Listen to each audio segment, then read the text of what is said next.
প্রিয় দর্শক, সাজ্জাদ কাদেরের প্রীতি নিন, শুভেচ্ছা নিন। এই মুহূর্তে আপনাদের সামনে কথা বলতে এসে ঐক্যমত্য কমিশনের আলী রিয়াজ যুক্তরাষ্ট্রের পথে কেন, এই প্রসঙ্গটা নিয়ে আপনাদের সামনে এই মুহূর্তে কথা বলবো। দর্শক, আপনারা ইতিমধ্যেই বুঝতে পারছেন যে গত 14 মাসে ইউনূস সরকার দেশকে কোথায় নামিয়ে নিয়েছে, কতটা নিচে নেমেছে। নানান কর্মকাণ্ড নিয়েছে, নানান কর্মসূচি নিয়েছে, নানান কমিশন গঠন করেছে। এই নানান কমিশনের মধ্যে একটি গুরুত্বপূর্ণ কমিশন হচ্ছে জাতীয় ঐক্যমত্য কমিশন, যে কমিশনের প্রধান সভাপতি ডক্টর মোহাম্মদ ইউনূস এবং সহসভাপতি আলী রিয়াজ। এই আলী রিয়াজই এই ঐক্যমত্য কমিশনকে টেনে হেসড়ে বিভিন্নভাবে নিয়ে এসছেন আজকে।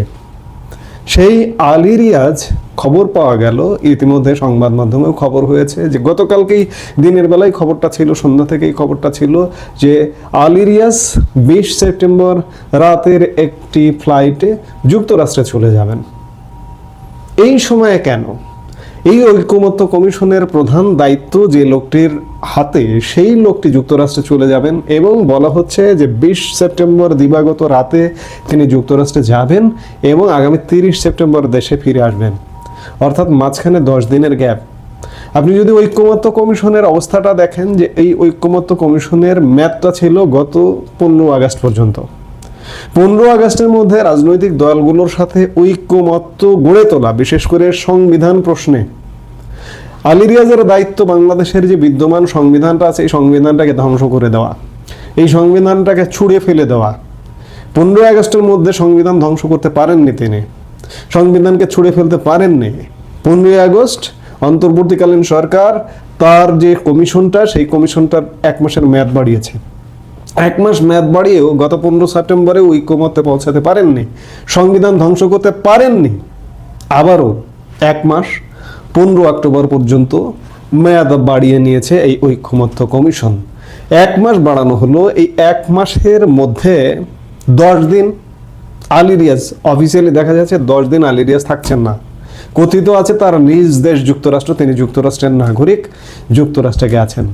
1 মাসের মধ্যে 10 দিন তিনি থাকছেন না। তিনি কি আসলে ফিরবেন? চারিদিকে গোটায় আসছে, কিন্তু পরিস্থিতি কিন্তু ভয়ঙ্কর।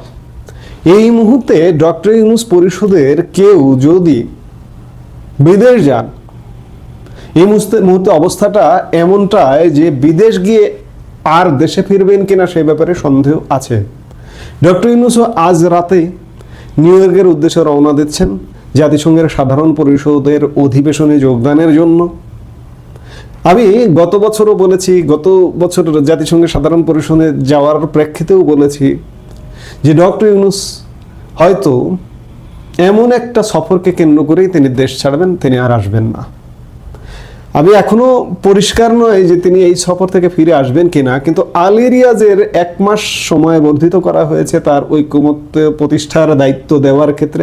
আলী রিয়াজ 10 দিনের জন্য বিদেশে যাওয়ার কথা বলে চলে গেলেন। আদৌ কি তিনি ফিরবেন? কারণ ধাপে ধাপে সংবিধান ধ্বংস করবার নানা রকম চেষ্টা করেছেন আলী রিয়াজ, সংবিধান ধ্বংস করতে পারেননি। এবং এখন কি আলী রিয়াজ মনে করছেন যে সংবিধানটা ধ্বংস করে দিতে পারবেন?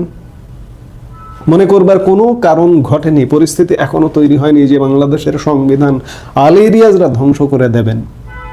যদি আলী রিয়াজ মনে করে থাকেন যে সংবিধান আসলে ধ্বংস করা যাবে না, ধ্বংস করা যাবে না যেহেতু সংবিধান ধ্বংসের ষড়যন্ত্রের একজন মূল হোতা আলী রিয়াজ, তাহলে কি হবে? আলী রিয়াজের কি হতে পারে? রাষ্ট্রদ্রোহিতার অভিযোগে অভিযুক্ত হতে পারেন। এটি কি আলী রিয়াজ বুঝতে পারছেন বা বুঝতে পারলেন? যদি বুঝতে পেরে থাকেন, তাহলে কি বুঝতে পারবার অংশ হিসেবেই তিনি দেশ ত্যাগ করলেন? তিনি কি আর ফিরবেন? যদি ফিরেন, তাহলে হয়তো তিনি এখনো ভাবছেন যে সংবিধান চূড়ান্তভাবে ধ্বংস করতে পারবেন, কিন্তু অবস্থা সেটি বলছে না। সবকিছু মিলিয়ে গত 1 বছরের কর্মকাণ্ড কোনোভাবে বাংলাদেশের সংবিধান ধ্বংস করতে দেবে না, যে বাংলাদেশ এটি বুঝিয়ে দিয়েছে। দেখুন, 1 বছরে ডক্টর ইউনূস সরকারের, আমি বারবারই বলি, নেগেটিভ কথা বলি, অনেকে ডক্টর ইউনূস পন্থী আছেন যারা, ডক্টর ইউনূস ভক্ত আছেন যারা, এখনো যারা ভাবছেন, ভাই 1 বছর আগে যারা ভেবেছিলেন যে আমি তার ভাবনাকে সম্মান জানাতে যাই, যে তারা হয়তো ভেবেছেন যে ডক্টর ইউনূস নোবেল বিজয়ী ইউনূস, সারা পৃথিবীতে তার গ্রহণযোগ্যতা আছে, তিনি বাংলাদেশকে ভিন্ন উচ্চতায় নিয়ে যাবেন। কিন্তু আজকে 14 মাস দেখেও যারা এখনো অন্ধ ভক্তের মতো বলছেন যে ডক্টর ইউনূস ভিন্ন উচ্চতায় বাংলাদেশকে নিয়ে যাবেন, তাদের প্রতি আমার আর কোনো শ্রদ্ধা নেই, সম্মান নেই, তাদের প্রতি আমার ঘৃণা আছে। ডক্টর ইউনূস যে একটা অথর্ব, একটা গল্পবাজ, বাংলাদেশকে যে কোথায় নামিয়ে দিয়েছেন, কূটনৈতিকভাবে কোথায় নামিয়েছেন দেখুন তো। ডক্টর ইউনূস বিরাট গল্প দিয়েছিল যে ইউরোপের দেশগুলোর ভিসা প্রসেস করতে হয় আমাদের বাংলাদেশের মানুষকে দিল্লিতে গিয়ে, ম্যাক্সিমাম দূতাবাস দিল্লিতে। বাংলাদেশ থেকে ভিসা প্রসেস হবে, হয়েছে? হয়নি, হবে না। গতকালকে খবর পাওয়া গেল ইউএইর ভিসা অন্য আফ্রিকার দেশগুলোর সাথে বাংলাদেশের ভিসাও আর দেওয়া হবে না। কানাডা বাংলাদেশের ভ্রমণে উচ্চ সতর্কতা জারি করা হয়েছে। আমি একটা দিক বললাম, কূটনৈতিক দিক। কূটনৈতিকভাবে বাংলাদেশ এমনটা বিচ্ছিন্ন। কাজে এখনো যারা বলছেন ডক্টর ইউনূস, তাদের প্রতি ঘৃণা, তাদের প্রতি ধিক্কার।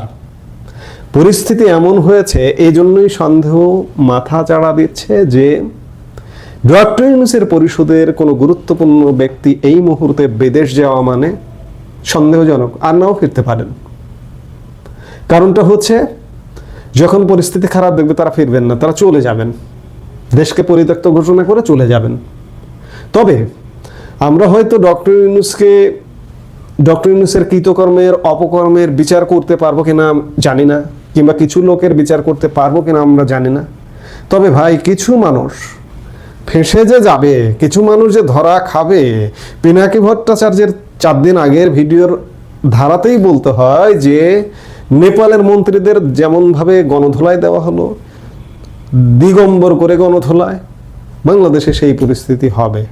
সেই পরিস্থিতির আঁচ পেয়ে অনেকে বিদেশে চলে যেতে পারেন। আমি জানি না এখনো পর্যন্ত যে আলী রিয়াজের বিদেশ যাওয়া, তার নিজ দেশ মার্কিন যুক্তরাষ্ট্রে যাওয়াটা সেটি কিনা। এখন 30 তারিখ তার দেশে ফেরার কথা, তিনি ফেরেন কিনা সেটি আমরা নিশ্চয়ই দেখব। এই মুহূর্তে এ পর্যন্তই। সবাই ভালো থাকুন, সুস্থ থাকুন।